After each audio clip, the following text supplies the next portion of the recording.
నమస్కారం అండి.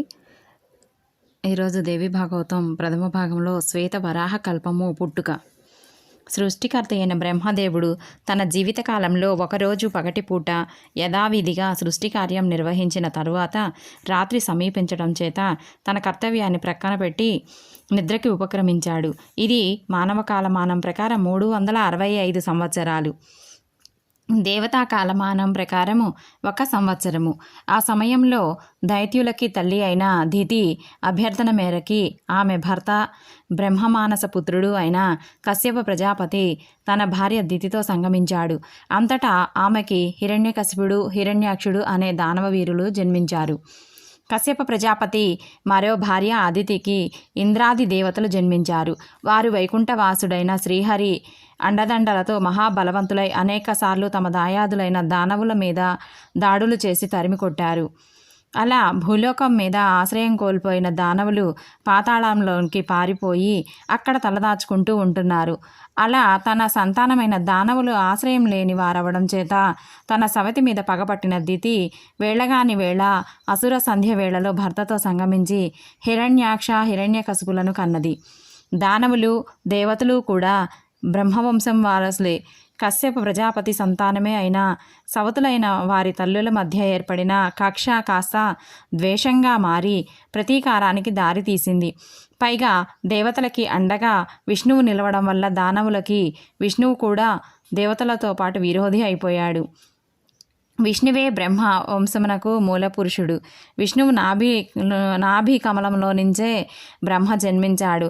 ఆ విధంగా దేవతలతో పాటు దానవులకి కూడా తాత అయిన విష్ణువు సమాన న్యాయం పాటించకుండా దేవతలకి కొమ్ము కాయడంతో దానవులు ఆగ్రహానికి కారణమైంది.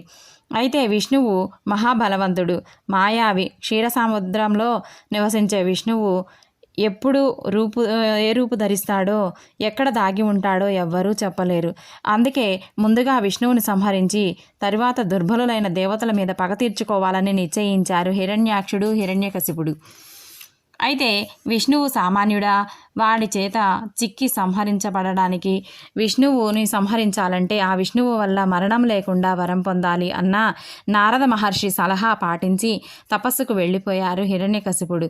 నారదుడి సలహా రుచించని హిరణ్యాక్షుడు తన స్వీయ బలాన్ని నమ్ముకొని వెళ్ళి స్వర్గం మీద దాడి చేశాడు. అతడి పరాక్రమానికి తాళలేక పారిపోయిన దేవతలు బ్రహ్మదేవుని వద్దకు వెళ్ళి మొరపెట్టుకున్నారు. పితామహ, నీ వంశం వాళ్ళైన మమ్మల్ని ఆ హిరణ్యాక్షుడు నానా హింసలు పెట్టాడు. మా లోకం నుంచి మమ్మల్ని తరిమివేశాడు. నువ్వే మాకు దిక్కు అని హిరణ్యాక్షుడిని శిక్షించి మాకు న్యాయం చేయమని ప్రార్థించారు ఇంద్రాది దేవతలు. అప్పుడు దేవతల కాలమానం ప్రకారం బ్రహ్మకి ఒక పగలు పూర్తయి రాత్రి ముసురుకొస్తోంది. బ్రహ్మకి నిద్ర ముంచుకొస్తుంది. దేవతలకి కూడా అది రాత్రి సమయమే. అయితే దైత్యులకి ఆ రాత్రి సమయమే వారి బలాన్ని రెట్టింపు చేస్తుంది. ఒకప్పుడు బ్రహ్మదేవుడే వారికి ఆ వరాన్ని ఇచ్చారు. ఇప్పుడు బ్రహ్మదేవతలకి ఆ విషయాన్ని గుర్తు చేస్తూ ఒకప్పుడు మీ కోరికను అనుసరించే దానవులకి శక్తి రాత్రిళ్ళు మాత్రమే వృద్ధి చెందేటట్లు వరం ఇచ్చాను. గుర్తుందా? ఇప్పుడు అసుర సంధ్య వేళ అయింది. ఇంకాసేపట్లో నాకు నిద్రాదేవత ఆవహిస్తోంది. కనుక ఈ రాత్రి గడిచేదాకా మీరు వెళ్ళి భూలోకంలో తలదాచుకోండి. తెల్లారాక చూస్తాను, వెళ్ళండి అని సలహా ఇస్తూ ఆవలింతలు మొదలుపెట్టాడు. ఇంద్రాది దేవతలు భూలోకం వైపు పరుగులు పెట్టారు. సరిగ్గా అప్పుడే జలప్రళయం ప్రారంభమైంది. 7 సముద్రాలు ఒక్కసారిగా ఉవ్వెత్తున ఉప్పొంగి భూమి మీదున్న మానవాది సమస్త జీవరాశుల్ని ముంచెత్తి నాశనం చేశాయి. జీవులు లేని భూలోకంలో తలదాచుకోవటానికి అంతరిక్ష మార్గాల నుంచి పరిగెత్తుకు వస్తున్న దేవతలకి అక్కడ కనిపించిన దృశ్యం నిరతులని చేసింది. మహాసముద్ర జలాలపై తేలుతున్న జీవరహిత భూలోకం పైన ఉన్న హిరణ్యాక్షుడు మీసం మెలివేస్తూ, నారద, మా దాయాదులు మా చేత స్వర్గాన్ని నుంచి తరిమి కొట్టబడి ఇంద్రాది దేవతలు ఈ భూమండలం మీదికి తలదాచుకుంటారని చెప్పావు. జలప్రళయం వచ్చింది.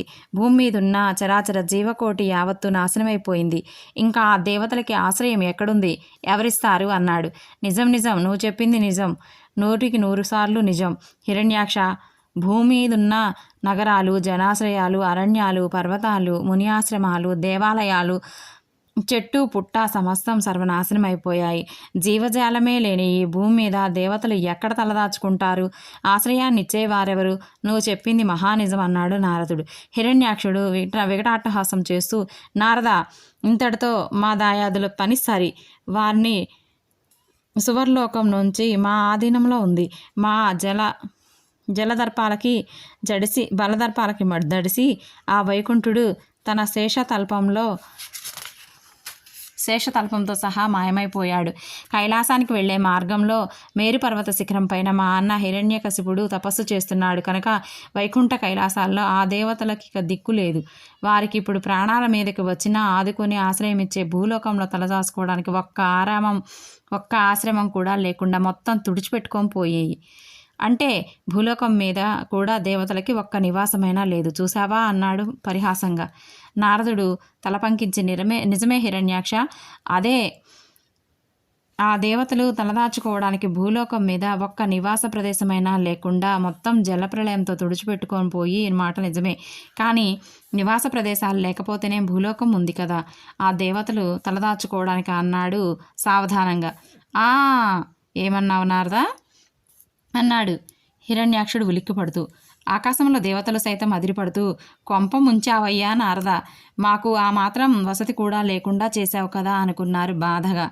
నిజమే నారద, నివాస ప్రదేశం లేకపోయినా నివసించడానికి ఈ భూమి ఉంది కదా. ముల్లోకాల్లో మరెక్కడైనా ఆ దేవతలకి నివాస ప్రదేశం లేదు. ఈ భూమి మీద కూడా వారికి నివాస భాగ్యం లేకుండా ఈ భూమిని సముద్రంలో ముంచి చెరపడతా అంటూ ఒక్కసారిగా తన బాహువులని అనంతం పెంచి భూగ్రహాన్ని వాటి మధ్యన బంధించి భూదేవిని చెరపట్టి సముద్ర జలాల్లోకి మునిగిపోయాడు హిరణ్యాక్షుడు.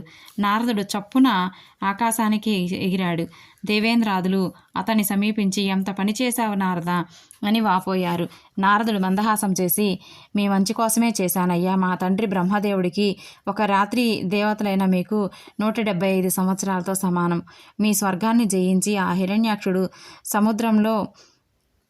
సముద్రం లోపల నీటిలో దిక్కు మొక్కు లేకుండా పడున్నాడు.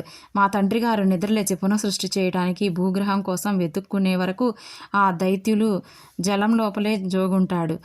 మీరు వెళ్ళి మీ స్వర్గాన్ని ఆక్రమించుకోండి. ఎప్పట్లా సురాపానం చేస్తూ మత్తులో తేలిపోండి. మీకు లభించిన ఈ వ్యవధిని సద్వినియోగం చేసుకోండి. మీరు ఎంత భక్తి శ్రద్ధలతో ఆ జగన్మాత కటాక్షం కోసం ప్రార్థిస్తారో ఆ తల్లి అంత త్వరగా కరుణించి రాక్షస సంహారం కోసం దానవాంతకుడైన శ్రీహరిని పురిగొలుపుతుంది అని సూచించాడు.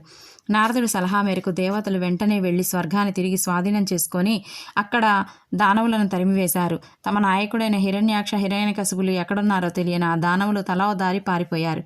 అనంతరం దేవగురువు బృహస్పతి ఇంద్రుని చేత సంకల్పం చేయించి శ్రీ రాజరాజేశ్వరి మహాయజ్ఞమును ఆరంభింపజేశాడు.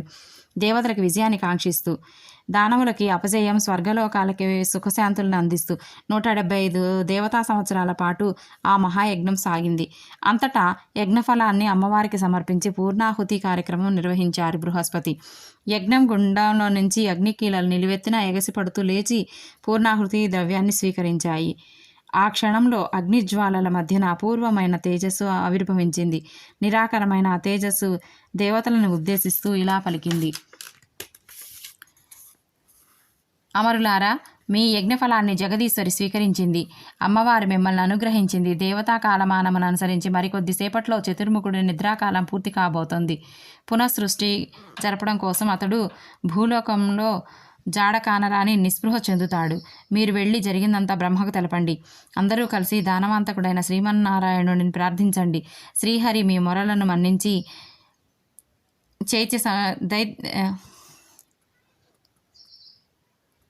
దైత్య సంహారం గావిస్తాడు. భూమాతని ఉద్ధరిస్తాడు. విధాతకి ప్రారంభం అయ్యే మరో పగలు అమరులైన మీకు మరో కొత్త సంవత్సరం ప్రారంభం అవుతుంది. అదే మానవ కాలమానాన్ని అనుసరించి భూలోకంలో మరో కల్పంలోనికి అడుగు పెడుతుంది. ఈ కల్పకాలం యావత్తు శ్రీమన్నారాయణుడి పేరిట ప్రసిద్ధి చెందుతుంది. అదిగో చతుర్ముఖుడు మేలుకుంటున్నాడు. వెలుగులేఖలు విపారుతున్నాయి. బయలుదేరండి. శుభం భూయాత్. అశరీరవాణి వాక్కు ముగించగానే ఇంద్రాది దేవతలు జయహో జగన్మాత, జయహో జయహో అని యజ్ఞవాటికకి నమస్కరించి యజ్ఞప్రసాదాన్ని స్వీకరించి మనోవేగంతో బ్రహ్మలోకానికి పరుగులు తీశారు. చతుర్ముఖుడు అప్పుడే మేలుకుంటూ సృష్టికార్య నిమిత్తం భూలోకం వైపు దృష్టి సారించాడు. ఏది, ఎక్కడా, ఎటువైపు చూసినా భూమండలం కంటికి కనిపించడం లేదు. అనంత జలరాశి దర్శనమిస్తోంది. జీవసృష్టి చేయటానికి భూలోకం కనిపించకపోయేసరికి విధాత విస్తుపోయాడు. అంతలోనే దేవేంద్రాదులు అతడిని సమీపించి వందనాలు సమర్పించారు. పితామహ, దితిగర్భాన జన్మించిన హిరణ్యాక్షుడు భూదేవిని చెరపట్టి సముద్ర గర్భంలో దాగున్నాడు. వాడిని సంహరించి భూమిని రక్షించగలవాడవు శ్రీమన్నారాయణుడేనని జగన్మాత సందేశం పంపింది అని వివరించారు దేవగురు బృహస్పతి. బ్రహ్మదేవుడు తక్షణం మానసమునందు శ్రీహరిని సంకల్పించి, తండ్రి ఆది మధ్యాంతరహిత నీ ప్రియసతి వసుంధరని హిరణ్యాక్ష దైత్యుడు చెరపట్టాడు. విశ్వాత్మకుడువైన నీకు తెలియనిది ఏదీ లేదు. కానీ లోక సంప్రదాయం అనుసరించి మేము కోరనిదే చొరవ తీసుకోకూడదని భావించి విన్నకుంటివా తండ్రి? నీవు తక్షణం వైకుంఠం నుండి కదిలి దైత్యుడిని సంహరించి భూదేవిని చెరవిడిపించకుంటే సృష్టి కార్యం ఆగిపోతుంది. అందుచేత అనేక ఉపద్రవాలు సంభవిస్తాయి. జగత్తులో శాంతి ధర్మాలు నశిస్తాయి. ఓ ఆది మధ్యాంత రూప శ్రీమన్నారాయణ, మా మొరలాలకించి ఈ ఉపద్రవాన్ని నుంచి లోకాలని రక్షించు. పాహిమాం దేవా పాహిమాం పాహిమాం అంటూ ప్రార్థించాడు. దేవేంద్రాదులతో కూడి భక్తితో చేతులు జోడిస్తూ పాహిమాం జగన్నాథ పాహిమాం జగన్నాయక అనాధ్య శరణం అన్యథా శరణం నాస్తి త్వమేవ శరణం అస్తు తస్మాత్కారుణ భావేన రక్ష జనార్దన పాహిమాం పాహిమాం అంటూ ఎలుగెత్తి ప్రార్థించారు. బ్రహ్మాది దేవతల ప్రార్థనలు క్షీరసముద్రం మీద శ్వేతతల్పంపై యోగనిద్రలో ఉన్న శ్రీ మహావిష్ణువు కర్ణేంద్రియాలను ప్రభావితం చేశాయి. మరుక్షణం మహావిష్ణువు నాసికారంధ్రాల నుండి ఒక అంగుష్ట మాత్రపు శ్వేతవరాహం రాలి క్షీరసముద్రంలో పడి మునిగి మరుక్షణం బ్రహ్మాది దేవతల ఎదుట సముద్రంలో నుంచి పైకి లేచింది. అంగుష్ట మాత్ర పరిమాణంలో శంఖచక్ర గదా పద్మాలు ధరించిన చతుర్భుజాలతో పట్టు పీతాంబరాలు ధరించి ఆ తెల్లటి వరాహమూర్తిని బ్రహ్మాది దేవతలంతా విస్తుపోయి చూస్తూ ఆ ఆయుధాలను బట్టి అది దానవాంతకుడైన శ్రీ మహావిష్ణువు యొక్క మరో దివ్యావతారంగా భావించి చేతులు జోడించి ఓం నమో నారాయణాయ ఓం నమో నారాయణాయ అంటూ స్తుతించసాగారు. దేవతల స్తోత్రగానాలకు పరవశించిన ఆ శ్వేతవరాహము తన అంగుష్ట పరిమాణం దేహాన్ని క్రమక్రమంగా విశాలంగా పెంచసాగింది. అందరూ చూస్తూ ఉండగానే వరాహుడు ఆకాశమంతా ఎత్తుకేగి నాసికారంధ్రాల నుండి వేడి గాలులను వీడుస్తూ దశదిశలు దద్దరిల్లేలా భయంకరంగా ఘూర్ణించసాగాడు. ఆవేశంతో ఊగిపోతూ ఆ శ్వేతవరాహుడు ఒక్కసారిగా సముద్ర జలాల్లో మునిగాడు. ఆ శ్వేతవరాహుడి దేహపు తాకిడికే సముద్ర జలాలు జలప్రళయం సంభవిస్తున్నట్లు అల్లకల్లోలమవుతూ పైకి ఎగిశాయి. ఆ జలకెరటాలు తమను ఎక్కడ కబళిస్తాయోనన్న భయంతో దేవేంద్రాదులు గజగజ వణికిపోయారు. అంతటా శ్వేతవరాహమూర్తి భీకరంగా ఘూర్ణిస్తూ సముద్ర గర్భంలో మహావేగంతో పయనిస్తూ అట్టడుగున ఉన్న భూగ్రహాన్ని గుర్తించాడు. మరుక్షణం ఒక్క ఉదుటన ముందుకు దూకి భూగోళాన్ని బంధించి పట్టుకున్న హిరణ్యాక్షుడి బాహువులపై పిడికిళ్లతో బలంగా మోది అంతలోనే తన హస్తాలతో వాడి చేతులను పట్టి విడదీసి ఆ బాహువుల మధ్య నుంచి జారుకున్న భూగోళాన్ని తన భీకర దంష్ట్రకోరల మధ్యనే నిలిపి అలాగే ఒక్క ఉదుటున విసురుగా సముద్ర గర్భంలోనికి పైకి లేచి ఆడా శ్వేతవరాహమూర్తి. ఆ ఊపుకి పైకి ఎగసిన జలాలు మహావేగంతో లేచి అంబరాన్ని చుంబించి అంతలోనే క్రిందకు జారుతూ శ్వేతవరాహమూర్తిని అభిషేకిస్తూ జారి సముద్రంలో కలిసిపోయాయి. శ్వేతవరాహునితో పాటు ఆయన కోరల మధ్య నిలిచి ఉన్న భూదేవి కూడా సముద్ర జలాల అభిషేకంతో పునీతురాలైంది. ఆ ఆనందంతో భూదేవి చేతులు జోడించి శ్వేతవరాహునికి ప్రణామాలు అర్పించింది. ఆ అద్భుత దృశ్యాన్ని చూసిన దేవతలు ఆనందం పట్టలేక జై హో శ్వేతవరాహస్వామి జయ జయ హో శ్వేతవరాహస్వామి జయ జయ అంటూ నినాదాలు చేస్తూ పెద్ద పెట్టున జయ జయ ధ్వానాలు పలకసాగారు. ఆ తరుణంలో దేవదుందుబులు ఢమఢమమంటూ మ్రోగసాగాయి. నారద తుంబురాది దేవఋషులు అంబరవీధిలో వీణాగానం చేస్తూ చిడతలు వాయిస్తూ ఆనందంతో చిందులు వెయ్యసాగారు. అప్పటికి తేరుకున్నాడు హిరణ్యాక్షుడు.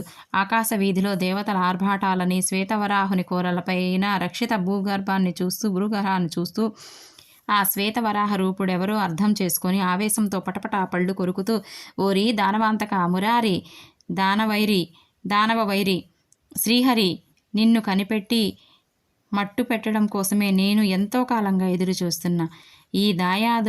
మా దాయాదులైన అమరులు పక్షపాతివై అనేక మోసాలతో మా అసుర జాతిని అంతమొందించిన నిన్ను సంహరించడానికే భూదేవిని చెరపట్టాను.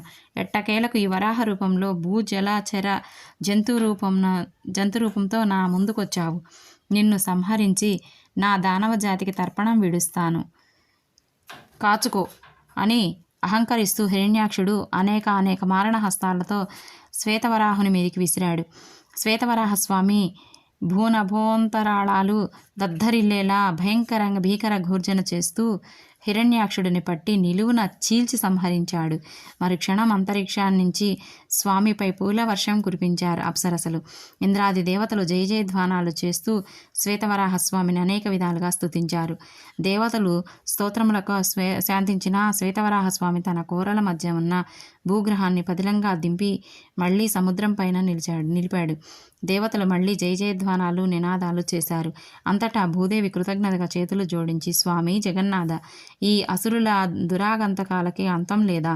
ఇంకెన్ని యుగాలు కల్పాలు నాకు ఈ అవస్థలు? జగదోద్ధారకుడిని కీర్తించుకున్నందుకు నువ్వు జగతిని, నీ సతి వసుంధరిని ఉద్ధరించలేవా అని ప్రార్థించింది దీనంగా. అప్పుడు శ్వేతవరాహస్వామి తేజస్సులో నుంచి మహావిష్ణువు ప్రత్యక్షమై, ఊరడిల్లు దేవి, విచారించకు. ఇక మీదట నిన్ను కంటికి రెప్పలా కాపాడుకోవడానికి నా అవతారమూర్తి అయిన ఈ శ్వేతవరాహస్వామి ఇదే శ్వేతవరాహ రూపంలో నీకు క్షేత్రపాలకుడిగా నిలిచి నిన్ను సంరక్షిస్తాడు. ఈ శ్వేతవరాహస్వామి తనని భక్తి శ్రద్ధలతో నమ్మి కొలిచిన జనులకు ఉద్ధరిస్తాడు. అంతేకాదు, ఇతడు నీకు క్షేత్రపాలకుడు అనడానికి గుర్తుగా నేటి నుంచి ప్రారంభమవుతున్న కల్పమునకు శ్వేతవరాహ కల్పము అనే పేరిట వర్ధిల్లుతుంది. విజయోస్తు. లోకా సమస్త సుఖినో భవంతు అని తెలిపి దివ్యాశీస్సులు అందించాడు శ్రీ మహావిష్ణువు. సర్వేజన సుఖినో భవంతు. నా ఛానల్ని సబ్స్క్రైబ్ చేయండి ప్లీజ్.